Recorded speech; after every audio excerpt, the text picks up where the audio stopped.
Have you seen this 7 lovely logics, so-called inspirational advice, I guess you'd call it? Or maybe not. Who came up with this or how long it's been floating around on the internet, I don't know, but to pass a little time, let's address the logics, shall we, ladies and gents? Okay.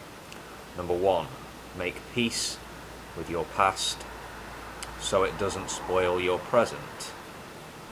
I can see the wisdom in that. Forgiveness is an essential life skill after all. But, I ask, is there a danger in making peace with personal failure, becoming comfortable with one's defeats, rather than saying, I let myself down there, I have to shoulder some of the blame for that, I need to remember what happened and not repeat the past. I have to take measures needed to improve. So perhaps well-meaning advice like make peace with the past might not always lead to healthy responses and behaviours when adopted as part of an individual's philosophy. Number 2, what others think of you is none of your business. Yeah. I'm not one to give a shit about the idle opinions of others. People talk shit all the time. If people are talking about me next door, I have no desire to be a fly on the wall. I've got better things to be doing or thinking about. However,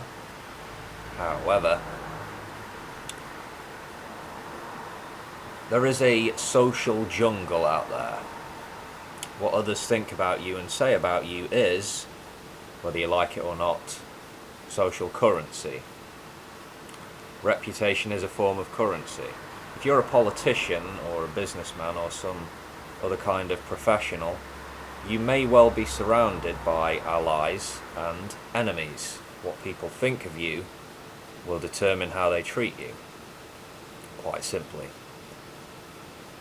You can be thick-skinned or thin-skinned, you can be strong-minded or weak-minded, but we're all part of the same game, so to speak, whether we like it or not. Number 3, time heals everything. Give the time some time. Yeah. Anthropomorphism. Dr. Time knows best, or Old Father Time knows best. Does memory loss and repression create an illusion of healed emotional wounds? I suppose with greater distance from past events and the benefit of experience, what once crushed us can seem trivial. Adolescent drama seen through adult eyes, eh? Number 4, no one is the reason for your happiness except you, yourself. Well, I mean, no one can teach you to be happy. The pursuit of happiness is an individual pursuit, sure, but I'm also sure we can all think of people whose presence, whose influence has shaped us in ways that are greatly significant. Yeah?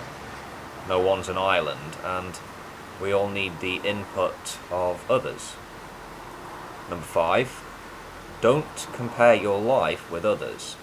You have no idea what their journey is all about. Truth is, as humans, our lives are similar in so many ways. We share so much. We're all on our own personal journeys, yes, but many journeys are interconnected. And I would add that it's part of being human to look at the guy next to you, or the woman next to you, or read about someone in a news article, simply to look at other people's successes, their failures, their victories, their tragedies, and on some level consider our own lives in comparison. There is such a thing as unhealthy comparison, yes. What's an unhealthy comparison? That's for you to figure out or reflect on. Yeah. Number 6. Stop thinking too much. It's all right not to know all the answers. I would say better advice would be keep searching for the answers, keep asking questions, don't let people discourage you from independent thought and inquiry. And finally, numero 7. Smile. You don't own all the problems in the world. One of the things I don't like is when people tell me to smile. I'll smile when I fucking feel like it. I'll frown when the mood takes me. One way to interpret this number 7 might be smile and passively accept the world as it is. Maybe I'm being a tad bit unfair there. It is true that the world is full to the brim with problems. Frown and be a problem solver. That's my advice. That would have been my number 7. Anyway, see you later, folks. Peace.